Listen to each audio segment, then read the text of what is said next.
Ladies and gentlemen, there's a moment in every woman's life when the texts slow down. The calls stop, the attention fades, and suddenly the silence between messages becomes louder than the words ever were. You stare at your phone, refreshing, reading, second guessing. Did I say something wrong? Did I misread everything?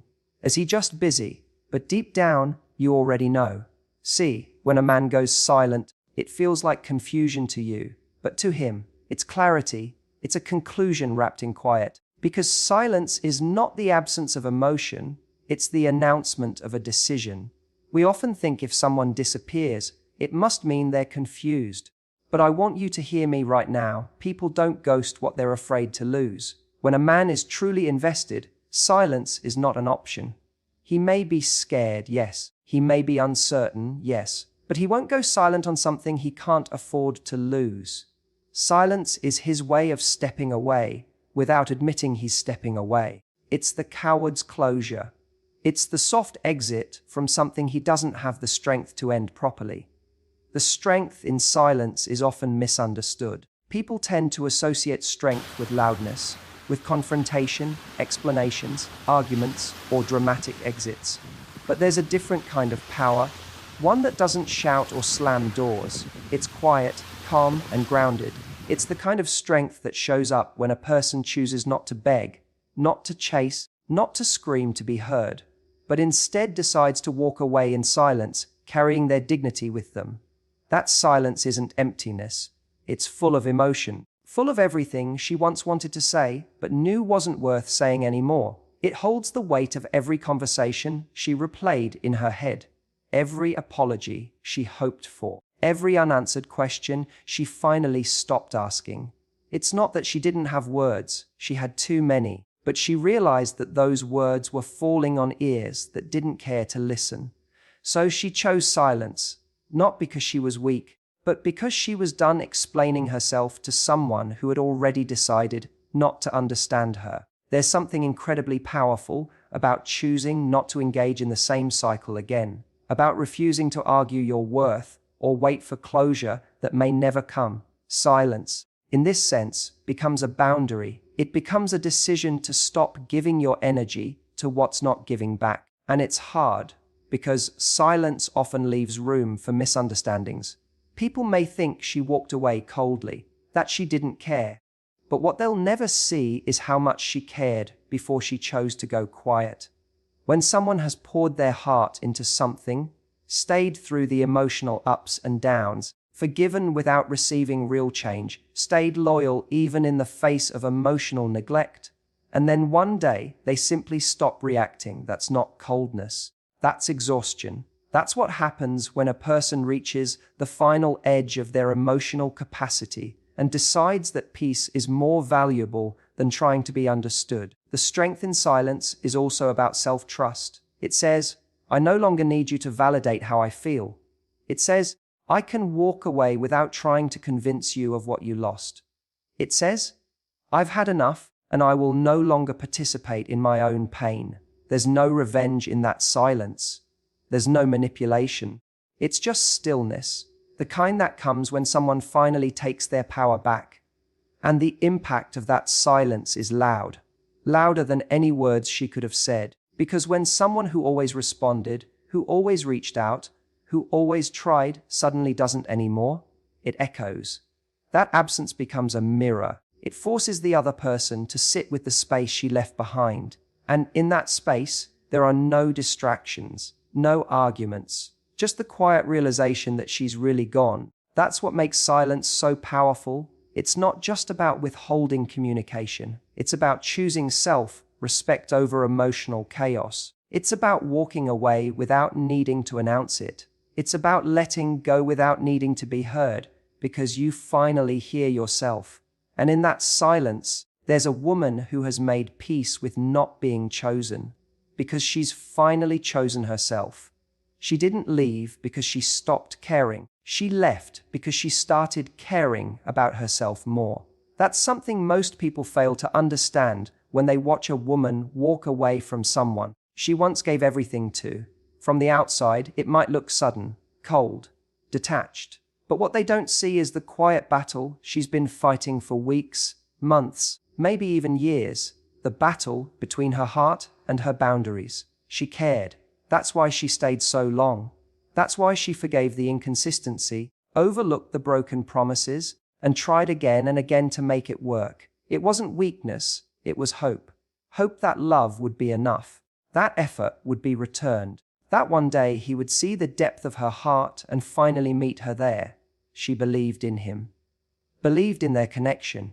But somewhere along the way, something changed. She started to notice how she was always the one compromising, how her emotional needs were always the ones being shelved, how she was carrying the weight of the relationship on her own. She began to feel lonely, even while lying next to someone. She began to lose parts of herself, trying to keep something alive that only she seemed to be nurturing.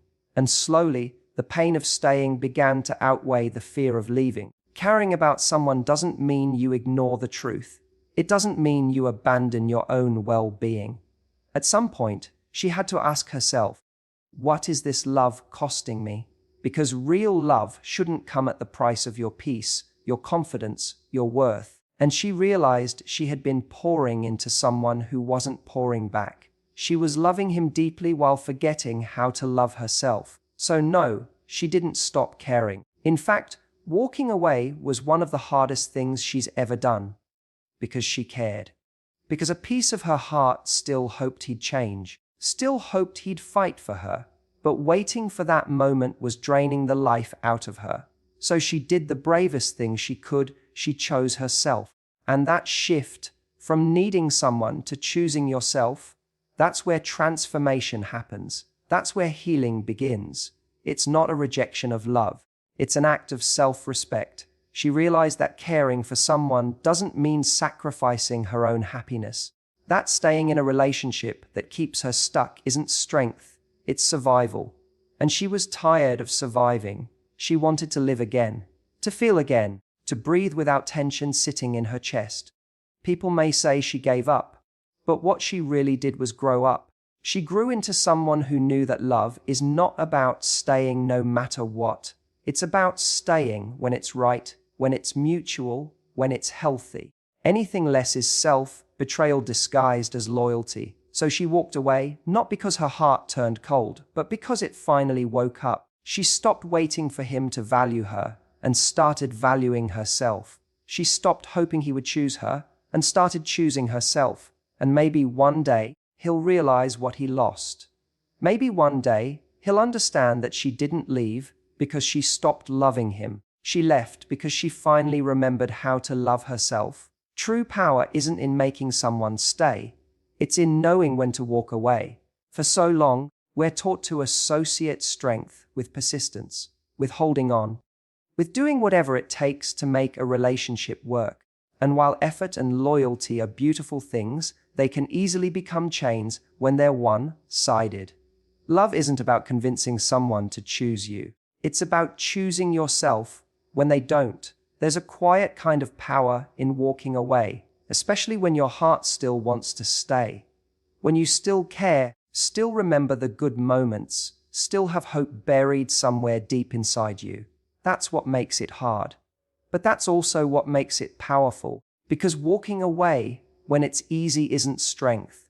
Walking away when you still love them, that's courage. So many people stay not because they're happy, but because they're scared. Scared of the unknown, scared of starting over, scared of letting go of the story they've held on to for so long. They stay and settle for crumbs, hoping the other person will change. They wait for potential to become reality. But what they don't realize is, every day they stay in something that no longer feeds them, they abandon themselves a little more. And then there are the rare ones, the ones who feel all of that fear and still choose to go. Not because they stopped loving, but because they started loving themselves more. They walk away from mixed signals, from emotional neglect, from being treated like an option, not because they're heartless, but because they've finally had enough. True power is quiet. It doesn't scream, it doesn't slam doors or make threats. It's the moment you realize you've outgrown the need to beg for clarity or affection. It's the shift when your self-worth becomes louder than your loneliness. When you stop trying to be enough for someone who keeps making you feel like too much and not enough at the same time. When you walk away, you're not losing anything that was meant for you.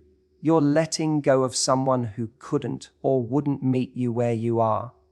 And in that act, you make space for healing, for peace, and eventually for someone who sees you clearly. But it doesn't feel like power at first. It feels like heartbreak. It feels like uncertainty. It feels like sitting in silence and wondering if you made a mistake. That's part of it. Power isn't just in the decision. It's in staying committed to that decision even when your emotions try to pull you back, even when your mind tries to romanticize the past, even when the what-ifs get loud. True power is knowing you could have stayed and choosing not to. Because there comes a moment where you realize if you have to convince someone of your worth, they were never meant to hold it. If you have to chase love, it's not love. If being with them means constantly abandoning yourself, then being without them is the only way back to wholeness. So you walk, and maybe it hurts. Maybe it shatters every part of the future you imagined. But underneath that pain is power. A version of you that's been waiting to be reclaimed. A life that's no longer centered around someone else's ability to show up. You walk, not to punish, but to protect. And in that step, you rediscover something far greater than love, your freedom. Walking away isn't weakness, it's the deepest form of self-respect. It's the moment a woman chooses herself over being chosen. It's the moment she decides that being half loved, half prioritized, and half respected is no longer enough. Because staying in a situation that keeps breaking your heart isn't strength, it's self-abandonment. And the day she realizes that the act of walking away becomes sacred, there's a kind of strength that isn't loud or aggressive. It doesn't come with slammed doors or angry words. It's quiet. It's calm. It's the strength of finally seeing things clearly, not through hope or excuses, but through reality. It's realizing that love, no matter how strong, can't sustain something that lacks respect, consistency, or emotional safety. She gave chances. She stayed through the confusion, through the silences, through the emotional distance. She kept showing up, hoping he would meet her halfway. But there's only so much of yourself you can keep pouring into someone who doesn't know what to do with you. At some point, staying becomes a betrayal, not of him, but of yourself. So, when she walks away, it isn't because she's giving up, it's because she's finally choosing herself in a way she hasn't in a long time. She's not walking away because she's cold. She's walking away because she's done explaining, proving, overextending, and being disappointed by someone who couldn't even see the weight she carried in silence. The world often celebrates endurance in relationships, the ability to stay through the worst. But sometimes the most courageous thing a woman can do is leave. Not because she wants to hurt anyone, but because she realizes she's been hurting herself. And staying any longer would only teach her to settle for less than what she truly needs. It's not weakness to walk away from love that asks you to diminish yourself. It's not weakness to stop fighting for someone who stopped fighting for you. In fact, that decision is deeply powerful. It means you've learned to place your peace above your attachment. It means you finally understand that being loved halfway is far more damaging than being alone. And the hardest part, she still loves him. That's the quiet truth no one sees. She didn't stop loving him, she just started loving herself more. That's what walking away really is, a shift in loyalty. From them to you, from proving your worth to protecting it. Some people might judge her for leaving. They might say she didn't try hard enough, didn't fight long enough. But they'll never understand how hard it was to stay as long as she did. They'll never feel the exhaustion she felt trying to hold together something that kept falling apart. And they'll never know how much strength it took to finally say, "This isn't love if it keeps hurting me." The day she walks away, she's not looking for applause. She's not hoping he comes running. She's not trying to spark guilt or regret. She's simply reclaiming her soul. She's honoring the voice inside her that she silenced for too long. The the one that whispered, "You deserve better." And so, she leaves. Not because she's bitter, not because she stopped caring, but because she's finally listening to the version of herself that refuses to be ignored any longer. And that version of her, the one who values peace, respect, and emotional safety, is the strongest one she's ever been. He never expected her to leave, because she always showed up.